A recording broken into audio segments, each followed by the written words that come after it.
Hi friends, मैं संजीव और आज हम दिल्ली डायनेस्टी के चौथे वंश पे हैं और चौथा वंश सैयद वंश है जो काफ़ी छोटा है। सैयद वंश से एक क्वेश्चन आता है। सबसे पहला क्वेश्चन आपको मैं बता दूं, सैयद वंश पूछ लेगा कि दिल्ली डायनेस्टी में उस वंश का नाम बताइए जो सिया वंश था। तो सिया वंश सैयद वंश है, ठीक है।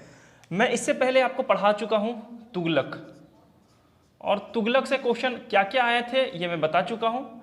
इसका कार्यकाल सबसे लंबा था और इसके बाद आएंगे लोदी वंश, और लोदी वंश के अंतिम शासक होंगे इब्राहिम लोदी जो पानीपत के युद्ध में हिस्सा लेंगे, ठीक है। सैयद वंश में सबसे पहला पॉइंट ये सिया वंश था, ये बात याद रखिएगा। दिल्ली का प्रथम सिया वंश सैयद वंश था। अब सैयद वंश के संस्थापक कौन थे, तो थोड़ा 2-3 पॉइंट है सैयद वंश में, ज़्यादा नहीं है, आप इसको देख लो जो क्वेश्चन पूछा गया है। सैयद वंश के संस्थापक होंगे हमारे खिजिर खां। और मैं लास्ट वीडियो में बताया था कि खिजिर खां तुगलक वंश के अंतिम शासक की हत्या कर देंगे और सैयद वंश की स्थापना करेंगे। तो खिजिर खां गद्दी पर बैठेंगे कब, 1414 में, और ये गद्दी पर 21 तक रहेंगे, 1421 AD तक, यानी ईस्वी तक। खिजिर खां की उपाधि बस आप याद रखिएगा, ये रैयत-ए-आला की उपाधि धारण करेंगे, रैयत-ए-आला, इसके अलावा कुछ नहीं है इसमें जानने के लिए। खिजिर खां के बाद हमारे आएंगे एक शासक, इसी के बाद हमारे होंगे मुबारक शाह। तो मुबारक शाह के बारे में 2 पॉइंट आपको जानना इंपॉर्टेंट है। मुबारक शाह आएंगे हमारे 1421 में और ये रहेंगे 34 तक, और इसके बारे में आपको जानना है। मुबारक शाह के बारे में इसलिए जानना है कि इनको एक उपाधि थी, उपाधि मोस्ट इंपॉर्टेंट है, पूछा गया है उपाधि। ये उपाधि धारण करते हैं शाह की, ये नहीं चाहते कि हम रैयत-ए-आला की उपाधि धारण करें, इसलिए इन्होंने शाह की उपाधि धारण की थी। और क्या बात, ये एक शहर बसाए थे मुबारकाबाद, और वर्तमान में वो है मुबारकाबाद, और ये यमुना नदी के किनारे है, यमुना नदी। ये कभी कभी पूछा जाता है कि ये मुबारकाबाद की स्थापना मुबारक शाह बसाए थे और ये यमुना नदी के किनारे था, ठीक है। इसके बाद आएंगे हमारे आलम शाह। मोहम्मद शाह भी आते हैं लेकिन वो इंपॉर्टेंट नहीं है, लेकिन आप आलम शाह के बारे में देख लो। आलम शाह अंतिम शासक हैं, बस ये तो मेरा हो गया सैयद वंश खत्म। सैयद वंश के अंतिम शासक आलम शाह होंगे। आलम शाह की हत्या कर देंगे लोदी वंश के संस्थापक, वो होंगे हमारे कौन, बहलोल लोदी। बहलोल लोदी आलम शाह की हत्या कर देंगे, अपदस्थ कर देंगे। अपदस्थ मतलब होता है इनको गद्दी से हटा देना, और वो एक नए वंश की स्थापना करेंगे, लोदी वंश। और लोदी वंश से भी एक क्वेश्चन आता है, सबसे पहला क्वेश्चन, जिस तरीके से ये कि दिल्ली वंश में सबसे पहले सिया वंश कौन था, तो वो था हमारा सैयद वंश। उसी तरीके से लोदी वंश जो है वो दिल्ली में प्रथम अफगान वंश है, और दूसरा अफगान वंश आएगा वो होगा शेर शाह सूरी, ठीक है, जिसको शेर शाह के नाम से जानते हैं, शेर खां के नाम से या फरीद के नाम से। तो हम चलते हैं लोदी वंश, और लोदी वंश में भी ज़्यादा पॉइंट नहीं है, आप इसको देख सकते हो, स्क्रीनशॉट लेना है ले लीजिए, और हाँ आप देख लीजिए लाइक किए हैं कि नहीं। अब मैं चलता हूँ लोदी वंश के बारे में, और ये दिल्ली का मेरा लास्ट वंश होगा लोदी वंश। लोदी वंश के अंतिम शासक होंगे इब्राहिम लोदी जो पानीपत का युद्ध लड़ेंगे। लोदी वंश में ही आएंगे हमारे सिकंदर लोदी, और सिकंदर लोदी शासक है जिसने भी भूमिका निभाई है कुतुब मीनार के निर्माण में। तो चलते हैं देखते हैं लोदी वंश, ये भी काफ़ी छोटा टॉपिक है, जल्दी कवर हो जाएगा। लोदी वंश आएंगे 1451 में, और 1526 में ये चले जाएंगे, क्योंकि 1526 में पानीपत का युद्ध होगा और लोदी वंश के अंतिम शासक इब्राहिम लोदी मारे जाएंगे। तो लोदी वंश से एक पॉइंट, पहला पॉइंट ये सबसे मोस्ट इंपॉर्टेंट पॉइंट है ये कि प्रथम अफगान शासक, ये प्रथम अफगान थे जो दिल्ली वंश पे आक्रमण किए थे और दिल्ली वंश की गद्दी पर बैठे थे। तो ये बातें आप याद रखिएगा कि लोदी प्रथम अफगान है, ठीक है। लोदी वंश के संस्थापक कौन है, तो देख लेते हैं। संस्थापक में आते हैं लोदी वंश के, तो इनके संस्थापक होंगे जैसा कि मैं बताया अभी, बहलोल लोदी। अच्छा, बकलोल लोदी आप याद रख सकते हो, इसने बहलोली सिक्के चलाए थे, बहलोली सिक्के चलाए, ये बातें याद रखनी है, इससे ज़्यादा कुछ नहीं। इनकी मृत्यु आगरा में हो जाती है, और सिकंदर की वो आलम बहलोल लोदी के बाद आएंगे हमारे सिकंदर लोदी, उनकी भी मृत्यु आगरा में हो जाएगी। तो बहलोल लोदी से इतना ही क्वेश्चन है कि बहलोल लोदी बहलोली सिक्के चलाएंगे। इसके अलावा कुछ खास नहीं है। अब आगे चलते हैं। मेरा आता है सिकंदर लोदी। इनका कार्यकलाप बहलोल लोदी का देख सकते हो। बहलोल लोदी बैठेंगे 1451 में गद्दी पर और लगभग ये 1489 तक रहेंगे ये गद्दी तक। इतना लंबा कार्यकाल होगा बहलोल लोदी का, इतने लंबे समय तक रहेंगे बहलोल लोदी। उसके बाद आएंगे हमारे सिकंदर लोदी, और सिकंदर लोदी से क्वेश्चन आता है, भर भर के आता है क्वेश्चन। सिकंदर लोदी, बहलोल लोदी का क्या मृत्यु कैसे होती है? तो अब बस एक याद रखना कि दिल्ली वंश का एकमात्र शासक है जिसकी मृत्यु लू लगने से हुई थी। लू लगने से होता क्या है कि जब ये अभियान से लौट रहे थे तो लू लगने से ये बीमार पड़ जाते हैं और बीमार पड़ने के कारण इनकी मृत्यु हो जाती है। कभी कभी ये क्वेश्चन पूछ देता है, क्रॉन में ये नहीं मिलेगा, महेश वर्णवाल में ये बात मिल जाती है। ठीक है, अब सिकंदर लोदी के बारे में आते हैं। सिकंदर लोदी बैठे हैं गद्दी पर अपने पिता की मृत्यु के बाद। बहलोल लोदी मरेंगे, उसके बाद सिकंदर लोदी बैठेंगे और ये रहेंगे 1517 AD तक।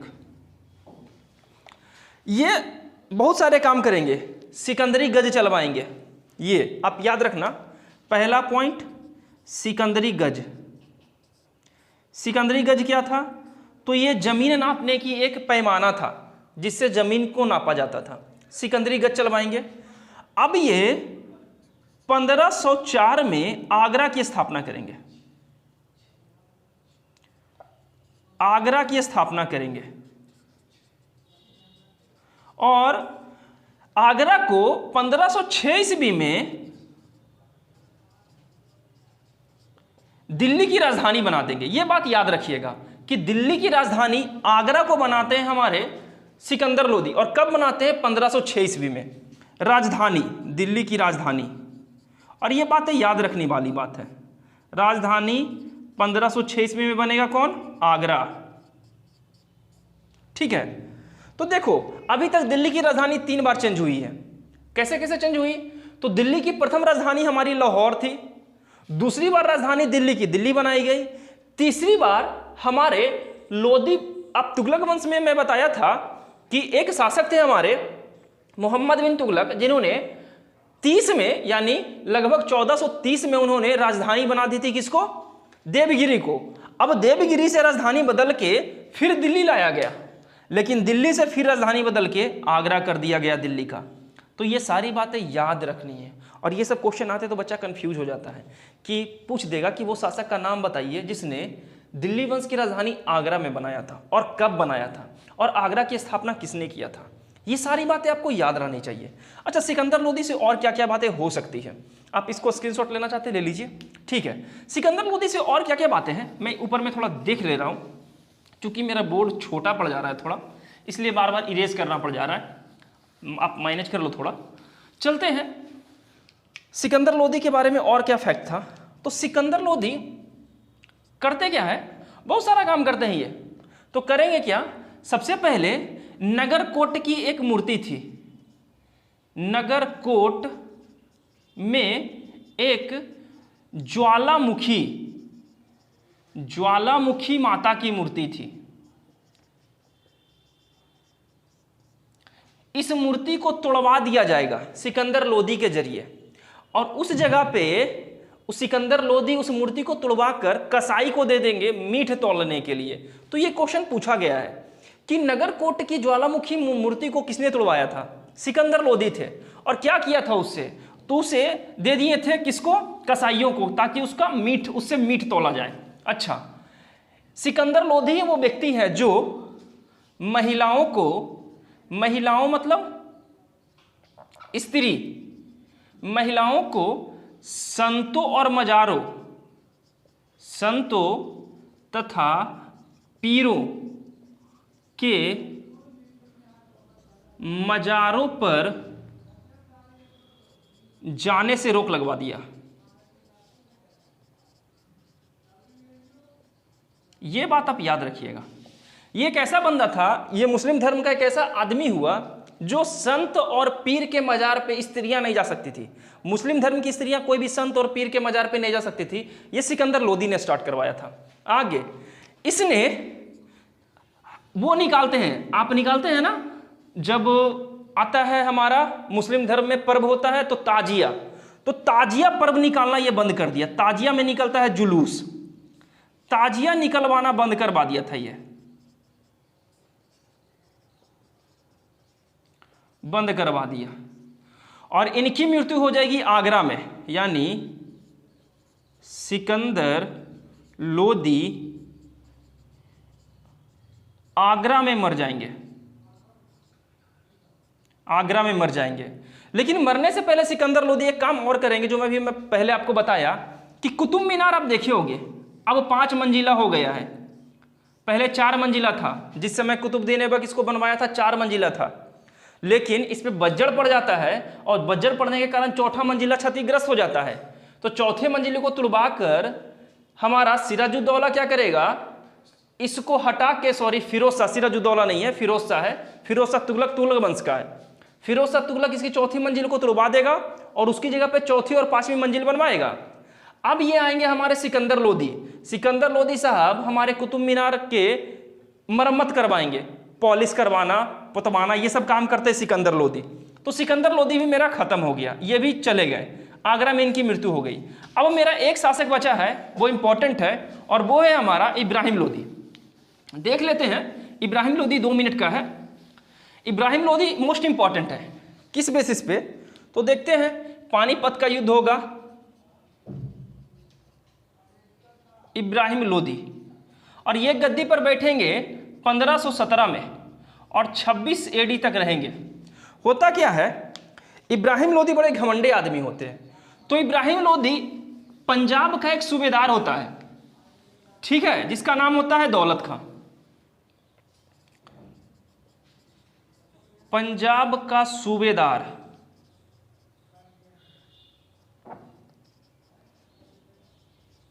दौलत खां तथा लोदी का चाचा आलम खां, आलम खां, ये दोनों व्यक्ति का नाम याद रखना। ये वही व्यक्ति है दोनों जो काबुल के शासक बाबर को न्योता देगा कि आप आइए और दिल्ली पे आक्रमण कीजिए। तो कौन कौन था, इब्राहिम लोदी का चाचा आलम खां था और पंजाब का सूबेदार दौलत खां था। दोनों मिलकर काबुल के एक शासक होते हैं बाबर, काबुल का शासक जिनका नाम है बाबर, और बाबर को ये बुलाएंगे और बाबर आएंगे और 1526 ईस्वी में एक युद्ध होगा। अब मैं अगले क्लास में ये बताऊंगा, पानीपत का युद्ध होगा, ठीक है। और पानीपत के युद्ध में, ये युद्ध आप मोस्ट इंपॉर्टेंट है, पानीपत 1526 में हुआ है। हुआ किसके बीच में है, तो हुआ है इब्राहिम लोदी और बाबर के बीच में, जिसमें इब्राहिम लोदी मारा जाएगा और बाबर की विजयी होगी और बाबर मुगल वंश की स्थापना करेंगे, मुगल वंश की स्थापना करेंगे। तो लोदी वंश यहां समाप्त हो जाएगा और मेरा दिल्ली यहां पूरा समाप्त हो जा रहा है। अब एक क्वेश्चन आता है यहीं से कि दिल्ली वंश के उस एकमात्र शासक का नाम बताइए जिसने या जिसकी मृत्यु रणभूमि में हुई है। तो ये एक बेचारा आदमी है जो युद्ध भूमि में मारा गया। बाकी आप देख ही लिए, किसी को लीव लगने से मृत्यु हुई, कोई गिर कर मर गया, किसी के ऊपर लकड़ी का महल गिर गया तो मर गया। इसी तरीके से दिल्ली डायनेस्टी के सारे राजा मरे थे, लेकिन ये एकमात्र राजा था जो लड़ते हुए रणभूमि में मारा गया था। पानीपत का युद्ध हुआ था 1526 में, बाबर लड़ा था। और फिर हम पानीपत के युद्ध चलेंगे डिटेल में, और मैं नेक्स्ट क्लास में मुगल वंश स्टार्ट करने वाला हूँ। मुगल वंश में सबसे पहले बाबर, उसके बाद हुमायूं, अकबर, जहांगीर, शाहजहां, ये सारा चलेगा। जाता जाता एज यूजुअल 2 क्वेश्चन आपके लिए। पहला क्वेश्चन ये कि आगरा की स्थापना किसने की थी और किसने आगरा को दिल्ली की राजधानी बनाया। दूसरा क्वेश्चन, पानीपत का युद्ध किसके किसके बीच में हुआ और उसमें विजयी कौन रहा। फिर मैं कल मिलता हूं मुगल वंश के साथ, तब तक अपना ख्याल रखिए। धन्यवाद।